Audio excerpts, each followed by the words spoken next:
You're listening to Quantum Harry the Podcast, a podcast version of the book Quantum Harry, A Unified Theory of the Potterverse by B.L. Purdom.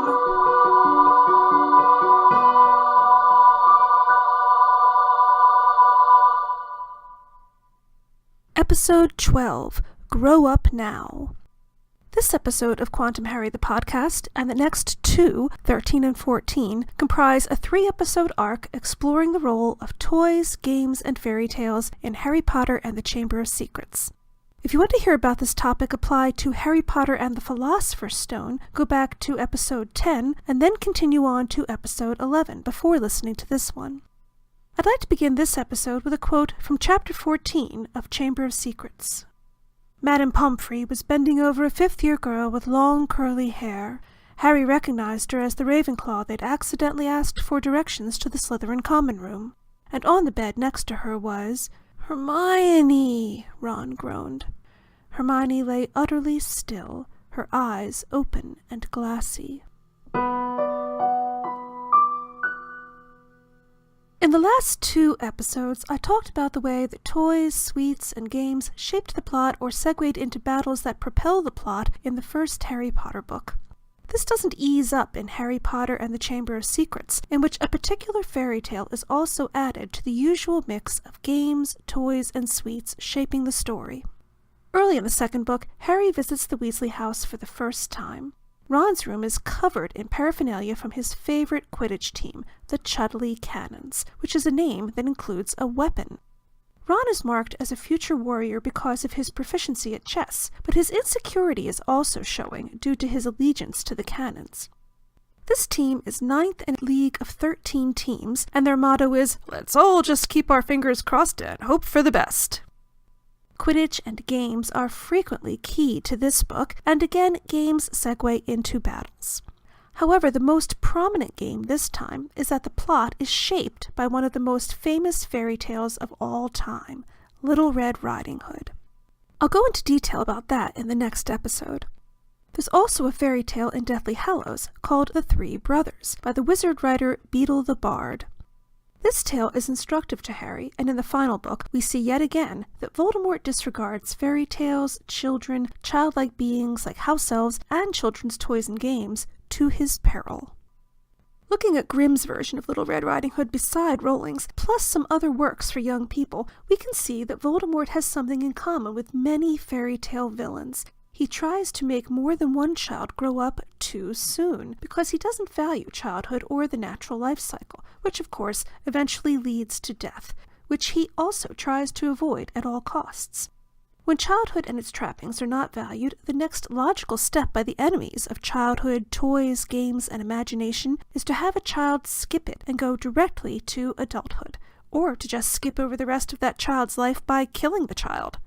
Arresting a child's development and keeping them as a child forever is another type of death. They are frozen as children for all time, just as someone is who dies in childhood.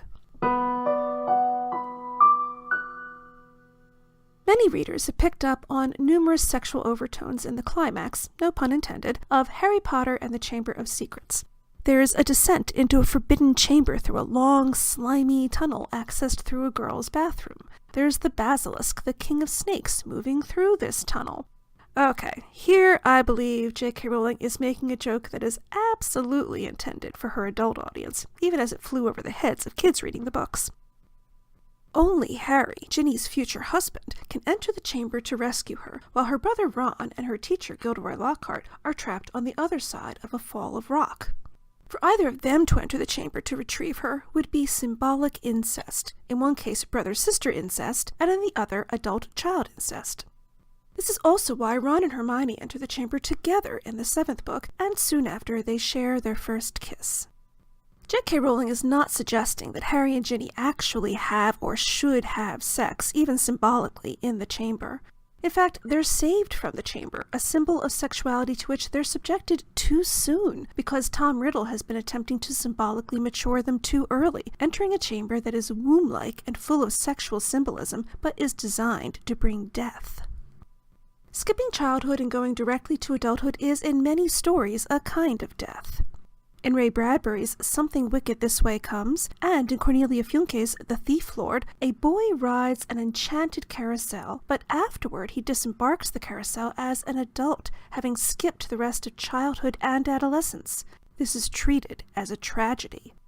Other stories in which children have their childhoods taken from them because they must behave as adults while still children, supporting themselves or taking care of younger children, such as Wendy's character in J.M. Barrie's Peter Pan, are also considered distortions of childhood, even though our modern Western conception of childhood is less than 2 centuries old.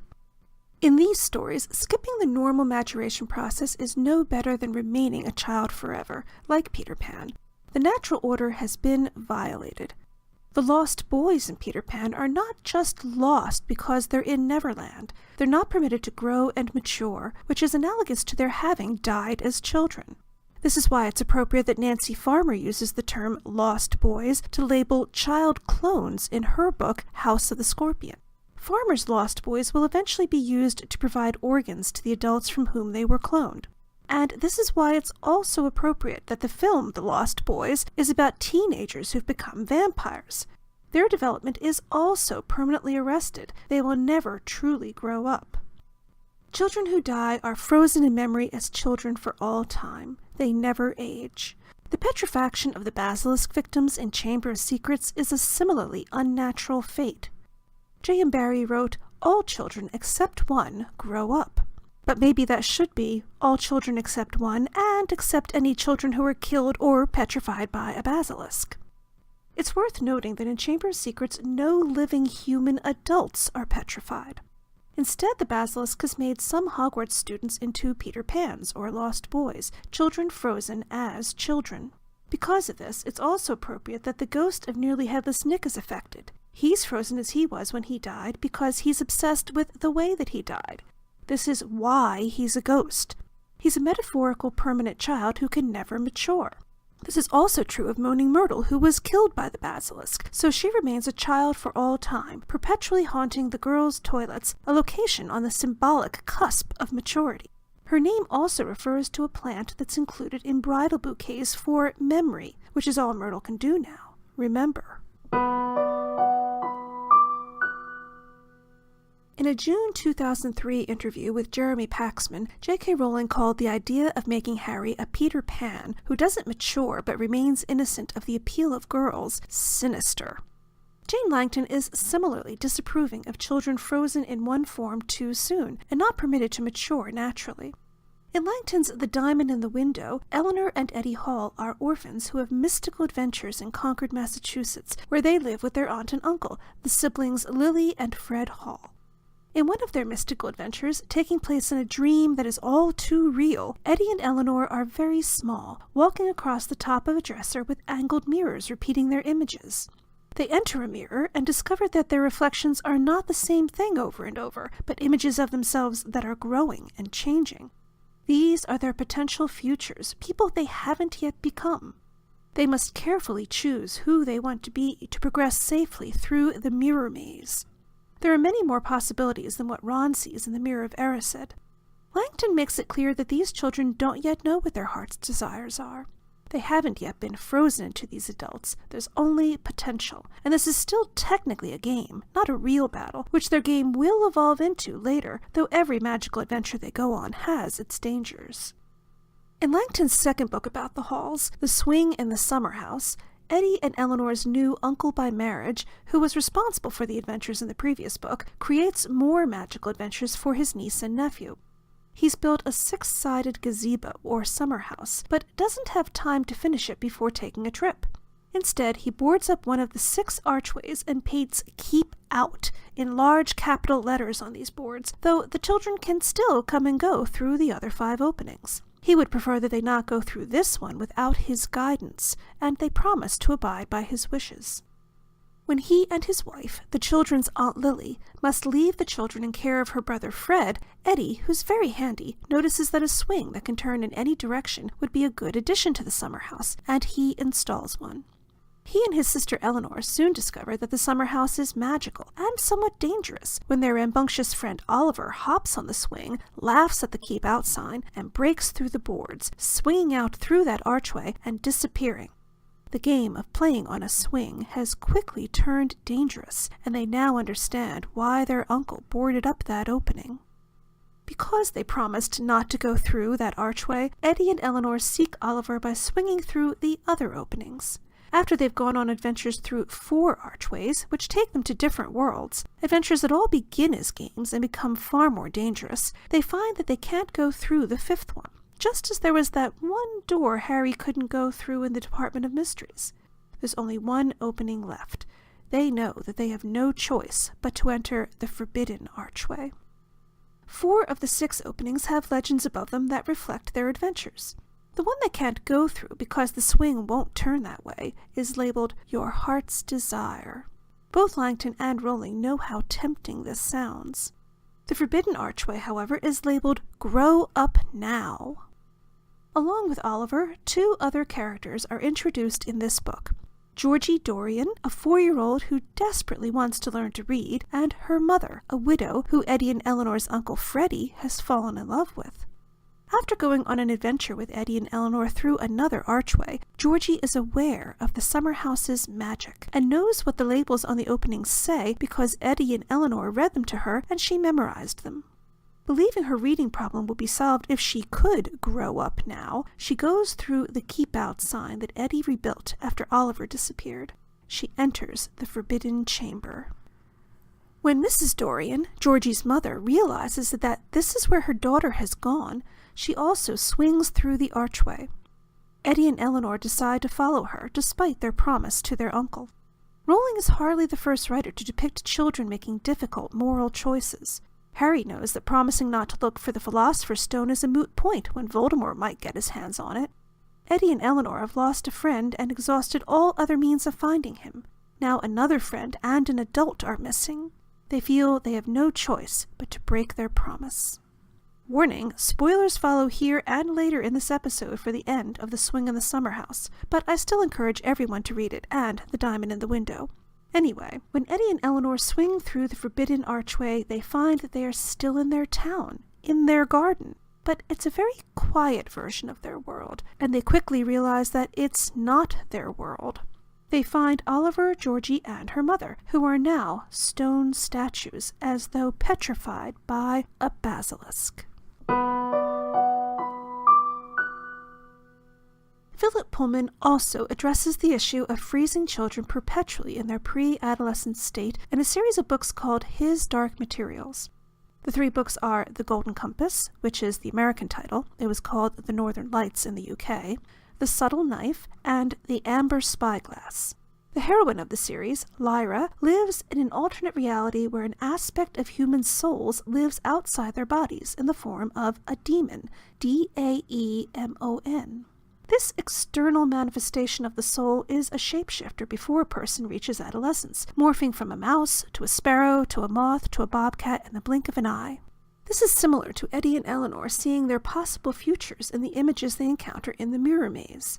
Before a child becomes mature, their daemon is a host of possibilities. After maturation, a person's daemon takes on a single form that in some way captures the essence of who that person is. A daemon is a non-human creature, and it can be a mammal, a reptile, a bird, an insect, just about anything. The daemon's gender is usually the opposite of the person, though Pullman does mention in passing a character with a daemon of the same gender. Pullman himself says this may or may not be indicative of a same-gender sexual orientation, or even second sight, which implies that this character might be liminal. A male character in the series speaks of his daemon as the femaleness in himself, something he didn't think about until she manifested as his daemon. A daemon is nearly always by a person's side. When it moves too far from its host, that host is uncomfortable and twitchy. In Pullman's universe, only witches and shamans can send their daemons farther afield to be their eyes and ears. With this device, Pullman seems to say something similar to Rowling about the unnaturalness of splitting a body from a soul, which is what the Dementor's kiss accomplishes, and what Voldemort does by dividing his soul.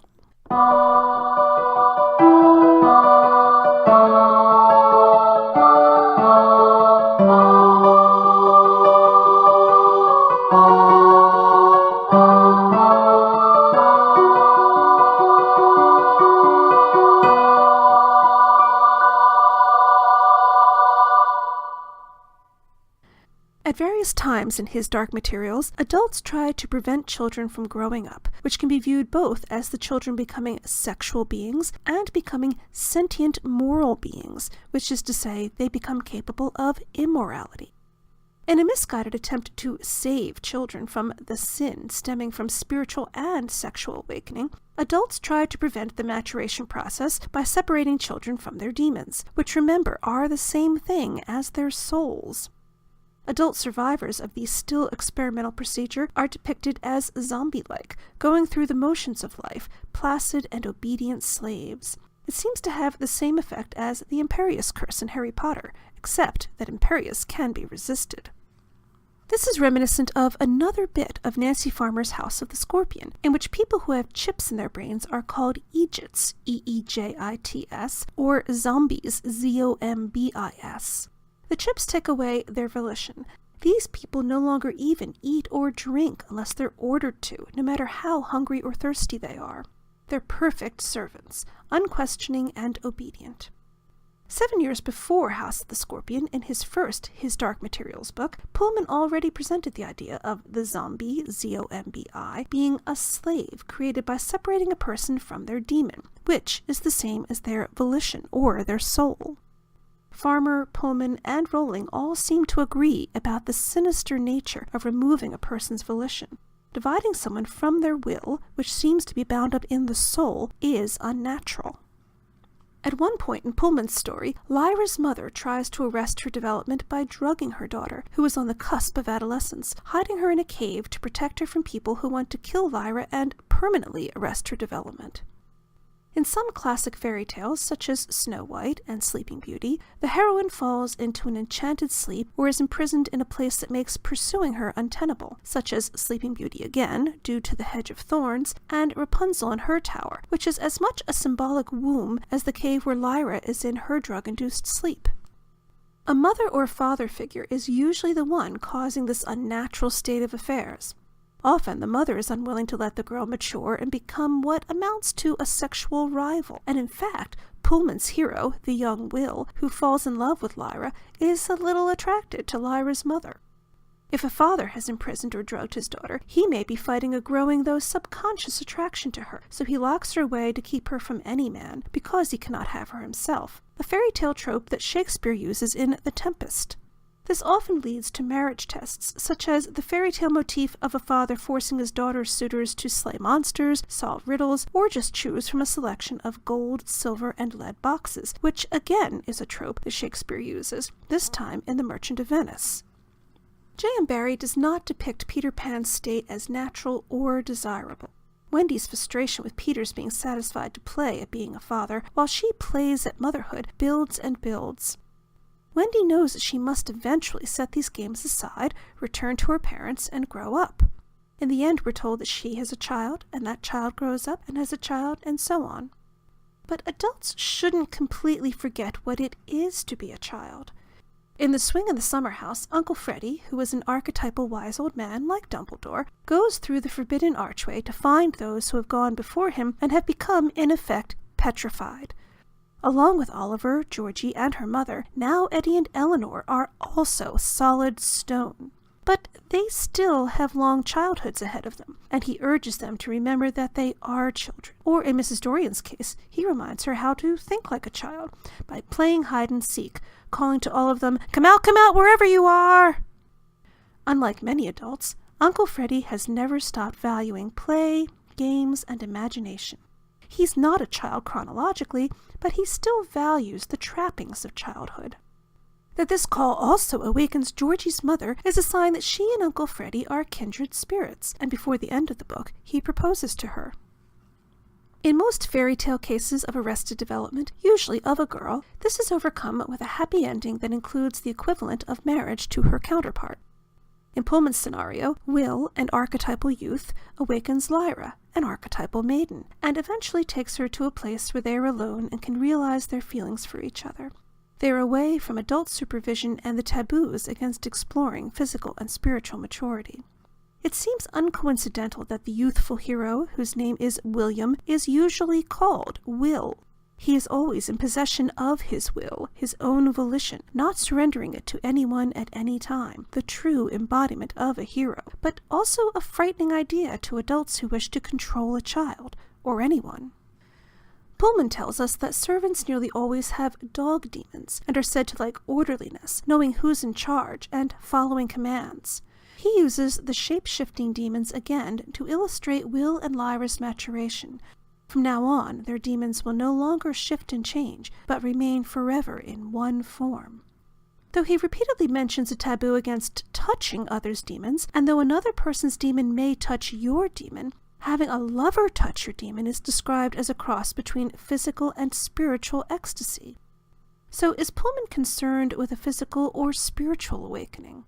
It seems that the answer is both, and the same also seems to be true for J.K. Rowling in Harry Potter and the Chamber of Secrets. You've been listening to Quantum Harry the Podcast, a podcast version of the book Quantum Harry, A Unified Theory of the Potterverse by B.L. Purdom.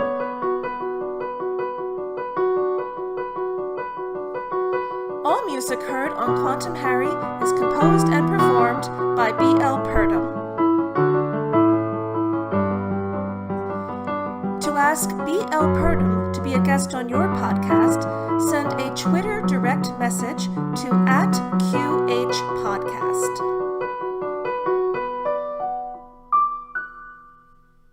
Next time on Quantum Harry, Episode 13, Deus Ex Machina, which is part 2 in a 3-part examination of the role of toys, fairy tales, and games in Harry Potter and the Chamber of Secrets. Next time we get into the thick of how this book is J.K. Rowling's version of Little Red Riding Hood. I hope you'll join me.